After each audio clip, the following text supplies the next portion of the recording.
26 जनवरी के दिन जिस दिन संविधान लिखा गया था, उस दिन आप लोगों ने आकर जो दिल्ली और देश के सिपाही हैं, दिल्ली की पुलिस को आपने किस प्रकार, किस बेरहमी से आप लोगों ने धकेला था लाल किले के कुएं में, ये जनता भूलेगी नहीं। जिस प्रकार आप घुड़सवारी कर बड़े ही फिल्मी तरीके से भाले और तलवार लेकर भागे थे ना, जनता भूलेगी नहीं। दिल्ली को आपने आगजनी बनाया था ना, जनता भूलेगी नहीं। आप लोगों ने पब्लिक प्रॉपर्टी में आग लगाई थी, ये जनता भूलेगी नहीं। जग जाहिर था ना, आपकी नीयत में खोट था, ये पहले ही पता था। कोई किसान आंदोलन नहीं। अगर किसान आंदोलन आज कहां गया?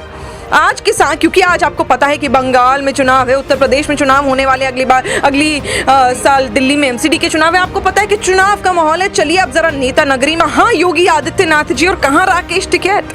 राकेश टिकैत एक छोटे से वो नेता बनने की कोशिश कर रहे हैं कि चलिए आइए भीड़ में चींटी को भी न्योता दिया जाए। अरे माननीय मुख्यमंत्री योगी आदित्यनाथ जी ने किस प्रकार उत्तर प्रदेश का विकास करा है, ये जनता जानती है। किस प्रकार नुक्कड़ नुक्कड़ पे पुलिस है, महिला सुरक्षा किस प्रकार बढ़ाई है, ये हम जानते हैं। रोमियो जो स्क्वाड हुआ करता था, उस प्रकार किस प्रकार रोमियो को वहां पे गायब कर दिया, ये जनता जानती है। हम लोगों ने देखा है कि किस प्रकार की सुरक्षा मिलती है, किस प्रकार के कानून अब होते हैं, किस प्रकार हम लोगों को अच्छा लगता है, बेहतर लगता है। उत्तर प्रदेश का विकास हो रहा है, फिल्म सिटी आने वाली है और आप कह रहे हैं कि आप आएंगे। अरे किस प्रकार की बात कर रहे हैं? ये बात कहने से तो आज अखिलेश जी भी डरते हैं। अगर आपकी ये नियत ना होती ना, तो आज अब ममता दीदी का वहां समर्थन करने नहीं जाते। किसानों के लिए ऐसा क्या कर दिया ममता दीदी ने जो आप वहां भाग गए? आप लोगों की नियत में खोट था और ये तो हमें पहले ही पता था। आज नहीं तो कल आप लोग फिर यही बात कहेंगे कि दिल्ली में बैरिकेडिंग हम लोग तोड़ेंगे। अरे करिए, एक और बार दिल्ली के खिलाफ आप आंख उठाकर तो देखिए। पिछली बार तो छोड़ दिया था, पर इस बार आपको दिल्ली की पुलिस छोड़ेगी नहीं, क्योंकि अब पता चल गया है कि आप किसान नहीं, आप गुंडे हैं। आप किसान नहीं, आप जनता को बेवकूफ बनाने वाले वो लोग हैं जिन्होंने जनता के कंधे पर बंदूक रखकर, किसानों के कंधे पर बंदूक रखकर बेवकूफ बनाया और लोगों को मारने की प्लानिंग कर रही है और कुछ नहीं। ये तो पहले ही पता था कि आपकी रणनीति ये थी कि किसान आंदोलन में थोड़ा चमक लें और चमकने के बाद जरा आ जाए राजनीति में। मैंने आपको कहा था, पिछली बार भी ये बात हुई थी और चर्चा में मैंने आपको ये कहा था कि देखिएगा उत्तर प्रदेश के चुनाव आने वाले हैं और भाई साहब मुजफ्फरनगर से अगर ना चुनाव लड़ा तो वो चुनाव भी लड़ेंगे, राजनीति भी करेंगे और देखिएगा अपनी मुंह की खा के हारेंगे भी, क्योंकि जनता को पता है कि आप किसान के भेष में सिर्फ गुंडाई करते। किसान आंदोलन ठंडे बस्ते में जा चुका है।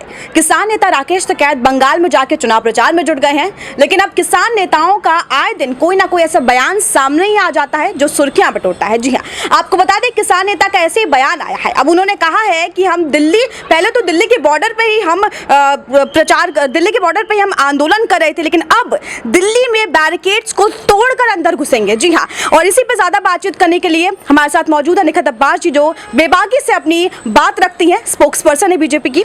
जिस तरीके से मैम बयान आया है कि राकेश टिकैत कहीं ना कहीं चुनाव प्रचार में जुट गए हैं, लेकिन किसान नेताओं का बयान देने से बाज नहीं आ रहे हैं। अब उन्होंने कहा है कि दिल्ली के बैरिकेड्स को तोड़ेंगे और अंदर घुसेंगे और अंदर किसान आंदोलन करेंगे।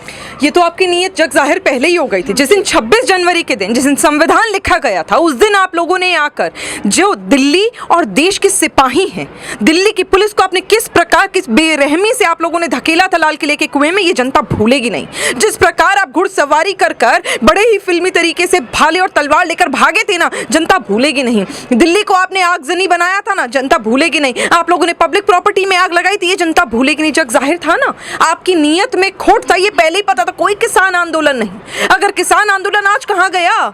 आज किसान, क्योंकि आज आपको पता है कि बंगाल में चुनाव है, उत्तर प्रदेश में चुनाव होने वाले, अगली साल दिल्ली में एमसीडी के चुनाव है। आपको पता है कि चुनाव का माहौल है। चलिए अब जरा नेता नगरी में पांव ढकेला जाए। यही आप कर रहे हैं और यही आपकी नियत थी।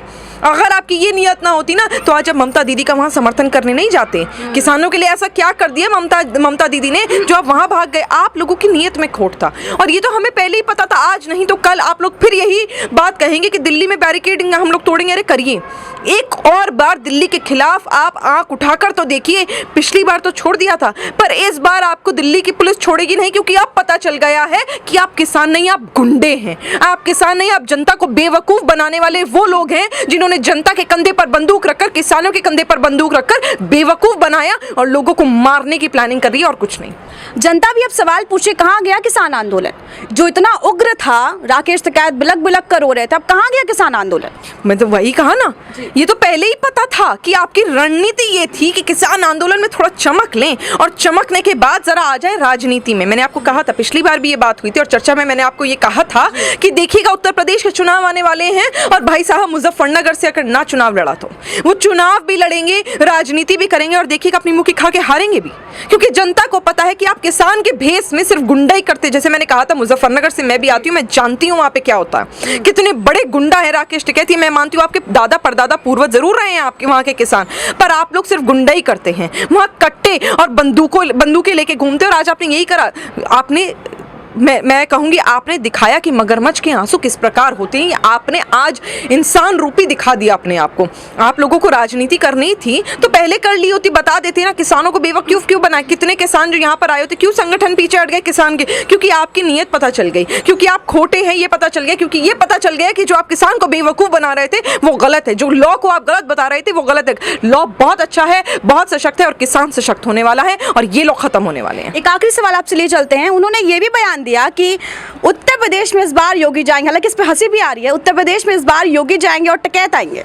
क्या बात है, मतलब आप देखिए वर्सेस और आप देखिए कंपैरिजन, कहाँ योगी आदित्यनाथ जी और कहाँ राकेश टिकैत। राकेश टिकैत एक छोटे से वो नेता बनने की कोशिश कर रहे हैं कि चलिए आइए भीड़ में चींटी को भी न्योता दिया जाए। अरे माननीय मुख्यमंत्री योगी आदित्यनाथ जी ने किस प्रकार उत्तर प्रदेश का विकास करा है ये जनता जानती है। किस प्रकार नुक्कड़ नुक्कड़ पे पुलिस है, महिला सुरक्षा किस प्रकार बढ़ाई है ये हम जानते हैं। रोमियो जो स्क्वाड हुआ करता था उस प्रकार किस प्रकार रोमियो को वहां पे गायब कर दिया ये जनता जानती है। हम लोगों ने देखा है कि किस प्रकार की सुरक्षा मिलती है, किस प्रकार के कानून अब होते हैं, किस प्रकार हम लोगों को अच्छा लगता है, बेहतर लगता है, उत्तर प्रदेश का विकास हो रहा है, फिल्म सिटी आने वाली है और आप कह रहे हैं कि आप आएंगे।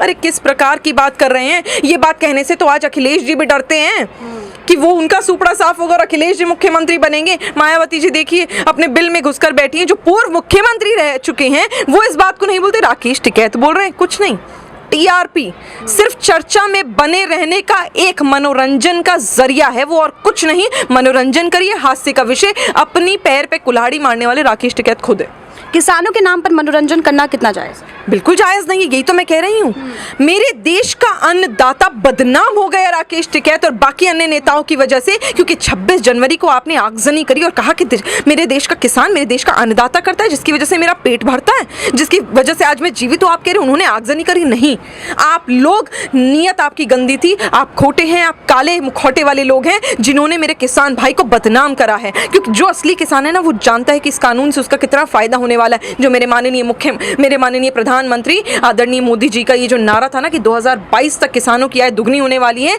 जब विपक्ष को पता चल गया, जब इन गुंडों को पता चल गया कि आय दुगनी हो जाएगी इस कानून से, तब आप लोग डर गए, आपके पैरों तले जमीन खिसक गई। और यही वजह है कि आप लोगों ने किसान को बदनाम करने की कोशिश करी। पर याद रखिएगा मेरे देश का अन्नदाता बहुत भरोसेमंद है और वो खुद बहुत भरोसा करता है भारतीय जनता पार्टी की सरकार पर। जल्द किसान सशक्त होगा और किसान निरंतर दिन प्रतिदिन भारतीय जनता पार्टी की सरकार को, माननीय मोदी जी को, माननीय योगी जी को सशक्त बना रहा है। तो ये थे हमारे साथ निखत अब्बास जी जिन्होंने हमसे खास बातचीत की इस मुद्दे पर। देखना काफी अहम हुआ कि जो किसान आंदोलन ठंडे बस्ते में जा गिरा है वो अब किस तरीके से उस पर सियासत गरमा दी, क्योंकि किसान नेता का ये बयान कहीं ना कहीं बहुत बड़ी भूमिका निभाता है किसान आंदोलन को लेकर। कैमरा पर्सन प्रवीण के साथ Ayushi Shrivastava, pro nation news.